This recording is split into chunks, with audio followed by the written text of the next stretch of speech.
Hello everyone, welcome to my YouTube channel being a best teacher. आज की इस video में हम गाइडेंस इन काउंसलिंग के कुछ इम्पॉर्टेंट क्वेश्चंस करेंगे इन हिंदी मीडियम।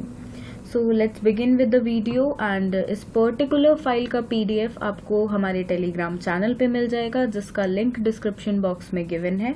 तो आप आज ही सब्सक्राइब करें हमारा टेलीग्राम चैनल और डाउनलोड करें जो भी पीडीएफ आपको चाहिए किसी भी पर्टिकुलर सब्जेक्ट की। तो पहला प्रश्न है यहाँ पे, डैश अनुभव या व्यक्ति द्वारा प्रदान की गई सलाह या जानकारी को संदर्भित करता है किसी समस्या को हल करने या कुछ सुधारने के लिए। तो वो क्या है? देखिए, हम उसको बोलते हैं गाइडेंस। गाइडेंस बोला जाता है। देखिए, दो टर्म्स हैं यहाँ पे आपके सब्जेक्ट में, गाइडेंस है, काउंसलिंग है। दोनों के ही रेफरेंस में पढ़ना है एंड दोनों इतने इम्पोर्टेंट हैं कि आपको दोनों की ही डेफिनेशन बिल्कुल क्लियर कट पता होनी चाहिए। तो यहाँ पे आंसर है आपका गाइडेंस।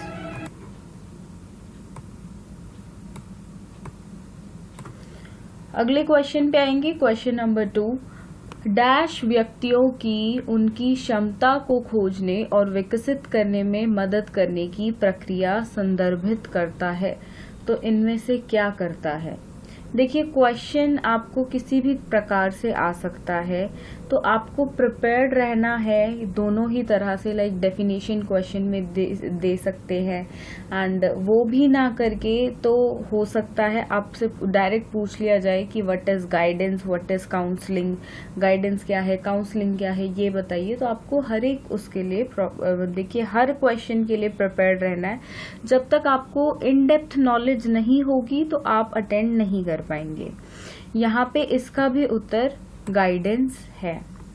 अगला है, पेशेवर सलाह और समस्याओं वाले लोगों को दी गई मदद क्या कहलाती है? अगेन आपके सामने देखिए 4 ऑप्शंस हैं, तो वह कहलाती है काउंसलिंग। देखिए, गाइडेंस जो है वो कोई भी एडल्ट दे सकता है, जरूरी ही नहीं है एडल्ट, कोई भी आपको इंडिविजुअल दे सकता है आपकी लाइफ में, लेकिन काउंसलिंग कोई भी नहीं कर सकता है, वो एक प्रोफेशनल इंडिविजुअल ही करेगा। अगला है प्रश्न 4, मार्गदर्शन डैश को संदर्भित करता है। तो इनमें से किसको संदर्भित करता है? पहला है समस्या के समाधान के लिए श्रेष्ठ द्वारा दी गई सलाह। दूसरा है व्यक्तिगत या मनोवैज्ञानिक समस्याओं से निपटने में काउंसलर द्वारा प्रदान की गई एक पेशेवर सलाह। तीसरा है दोनों, 1 और 2। चौथा है उपयुक्त में से कोई नहीं। तो जो करेक्ट ऑप्शन है यहाँ पे आपका वो है पहला ऑप्शन, समस्या के समाधान के लिए श्रेष्ठ द्वारा दी गई सलाह। अगले प्रश्न पे आएंगे, प्रश्न 5, काउंसलिंग डैश को संदर्भित करता है। तो इनमें से किसको संदर्भित करता है काउंसलिंग? देखिए, ऐसे क्वेश्चंस आपको मिलेंगे ही देखने को, सो मेक श्योर आपकी प्रैक्टिस हो, तभी आप इनको अटेंड कर पाएंगे।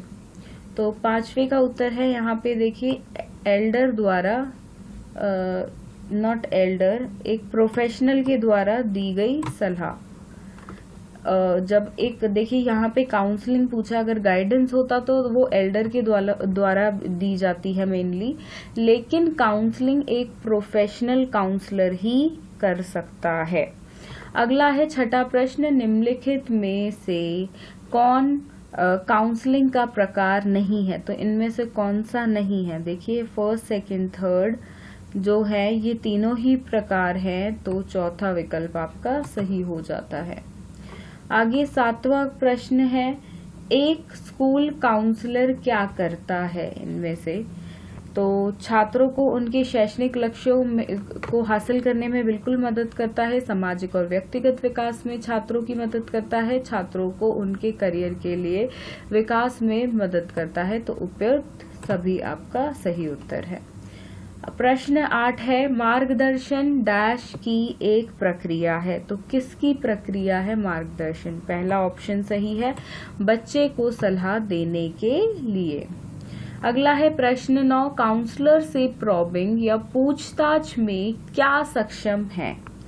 छात्रों को मदद करने की प्रक्रिया में आगे बढ़ाने के लिए, या उसकी कहानी के अन्य भागों की जांच करे। काउंसलर शारीरिक या मनोवैज्ञानिक रूप से छात्रों के साथ हो सकता है या उपरोक्त में से कोई नहीं। देखिए क्वेश्चन है, काउंसलर से प्रोबिंग या पूछताछ में क्या सक्षम है? तो सही उत्तर है आपका तीसरा विकल्प। ऑलरेडी हम इन सब क्वेश्चंस को डिस्कस कर चुके हैं जब हमने इंग्लिश मीडियम की वीडियो की थी।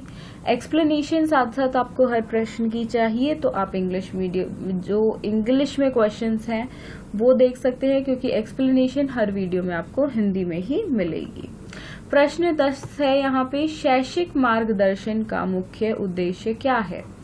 तो प्यूपल विकास मतलब बच्चों का विकास, समस्याओं को हल करने के लिए, पाठ्यक्रम में सुधार, या उपयुक्त में से कोई भी नहीं। देखिए यहाँ पे पूछा है बेसिकली कि क्या गोल होता है आपका जो गाइडेंस है उसका, basically the aim of guidance. तो हमने वो ऊपर भी पढ़ा है एंड अगेन यहाँ पे भी जो है वो रिपीट हो रहा है कि समस्याओं को हल करने के लिए। तो ये चीज शैक्षिक मार्गदर्शन के साथ बिल्कुल जुड़ी हुई है, और ऐसा क्वेश्चन आपको देखिए लैंग्वेज चेंज हो सकती है बट डेफिनेटली देखने को मिलेगा। एक स्कूल काउंसलर डैश में काम करता है, कहाँ पे काम करता है? बात हो रही है स्कूल काउंसलर की, तो वो कॉलेज और विश्वविद्यालयों में नहीं करेगा, लेकिन प्राथमिक, मध्य और उच्च विद्यालय में करेगा। और ऑप्शन 4 बोल रहा है उपयुक्त में से कोई नहीं, तो ये ऑप्शन है, तो आपका ऑप्शन 1 करेक्ट हो जाता है। अब है शैक्षिक मार्गदर्शन का मुख्य उद्देश्य बच्चों के डैश में क्या परिवर्तन लाना है? बच्चों को मनोवैज्ञानिक विकास, बिल्कुल। दूसरा है आत्म दिशा की जिम्मेदारी, बिल्कुल। तो दोनों 1 और 2 सही विकल्प है आपका।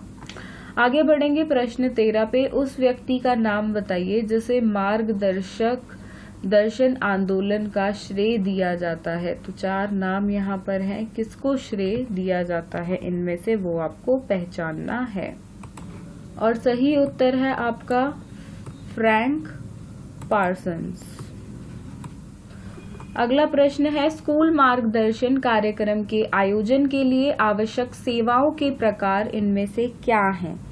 देखिए यहाँ पे एक एक आपको पढ़ना पड़ेगा अच्छे से और उसको समझना पड़ेगा, तभी आप क्रम को भी पहचान पाएंगे, काइंड्स को भी तभी आप पहचान सकते हैं जो इस क्वेश्चन में पर्टिकुलरली पूछा गया है। तो पहला है व्यक्तिगत, पेशेवर, प्लेसमेंट, अनुवृत्ति, देन सूचना है, परीक्षण है, परामर्श है, अनुवृत्ति, देन सूचना, मार्गदर्शन, परामर्श, अनुवर्ती, देन सूचना, परीक्षण, परामर्श और नियुक्ति। तो इनमें से जो सही ऑप्शन है आपका वो है ऑप्शन सी। यहाँ पे एक सेकेंड, हाँ जी बिल्कुल ऑप्शन सी यहाँ पे आपका सही है। अगले प्रश्न पर आएंगे, प्रश्न 15, गैर निर्देशात्मक परामर्श मुख्य रूप से क्या है? ग्राहक डेटा का विश्लेषण, प्रासंगिक कारक का निदान, भावनात्मक रिलीज या प्लेसमेंट सेवा। तो देखिए ये होता है भावनात्मक release, that is emotional release. अगला है निम्नलिखित में से कौन परीक्षण तकनीक नहीं है? तो यहाँ पे 4 टाइप्स हैं, आपको पहचानना है कौन सी परीक्षण टेक्निक नहीं है, तो वो है केस स्टडी। 2 मुख्य व्यक्तिगत खुफिया परीक्षण इनमें से कौन से हैं? तो सही ऑप्शन है आपका ऑप्शन 1। एंड ये भी एक इम्पॉर्टेंट क्वेश्चन है, इम्पॉर्टेंट टॉपिक भी है, आपको डेफिनेटली इसमें से आंसर्स अपने क्वेश्चंस देखने को मिलेंगे, बट आप पढ़ते हैं तो आंसर तभी कर पाएंगे। अगला है प्रश्न 18, डैश अशिक्षित व्यक्तियों को प्रशासित किया जाता है। इन परीक्षणों में आमतौर पर ठोस सामग्री के संदर्भ में कुछ पैटर्न का निर्माण या समस्याओं को हल करना भी शामिल है। तो 4 ऑप्शंस हैं आपके पास अगेन, प्रदर्शन टेस्ट, समूह परीक्षण, व्यक्तिगत परीक्षण, इनमें से कोई नहीं। तो जो ऑप्शन आपको सही लगता है उस पे आपको टिक करना है, बट आंसर यहाँ पे है प्रदर्शन टेस्ट, जिसको परफॉर्मेंस टेस्ट हम बोलते हैं। प्रश्न 19, डैश परीक्षण किसी विशिष्ट कार्य को करने के लिए किसी व्यक्ति की योग्यता या योग्यता को निर्धारित नहीं करता है। अब बिल्कुल सही बात है, नहीं करता है, ये भी देखना पड़ता है। तो वो करता है एप्टीट्यूड टेस्ट। बाकी ऑप्शंस को डिस्कस इसलिए नहीं करेंगे ताकि आप कंफ्यूज ना हो किसी क्वेश्चन के साथ। अगला है, कौन सा परीक्षण मानव व्यक्तित्व निर्माण का आकलन करने की एक विधि है? व्यक्तित्व निर्माण, समूह परीक्षण, व्यक्तिगत परीक्षण या इनमें से कोई नहीं। अब जो सही आंसर है आपका वो है व्यक्तिगत परीक्षण। तो यहाँ पे हमने 20 MCQ क्वेश्चंस किए हैं, बाकी MCQ क्वेश्चंस करते हैं हम नेक्स्ट क्लास में। एंड यही था गाइडेंस इन काउंसलिंग सब्जेक्ट से आप सभी के लिए। कोई भी डाउट हो आपके मन में तो बिल्कुल कमेंट करके हमें बताएं, या नीचे लिखे डिस्क्रिप्शन बॉक्स में लिंक बिल्कुल गिवन है, तो वहां पे भी जाकर आप सॉल्यूशन निकाल सकते हैं। तो यही था इस वीडियो के माध्यम से आप सभी के लिए। Thank you for watching this video and do share to this video with your friends so that उन सब की भी हेल्प हो जाए। And subscribe to our YouTube channel which is being a best teacher@gmail.com। Thank you.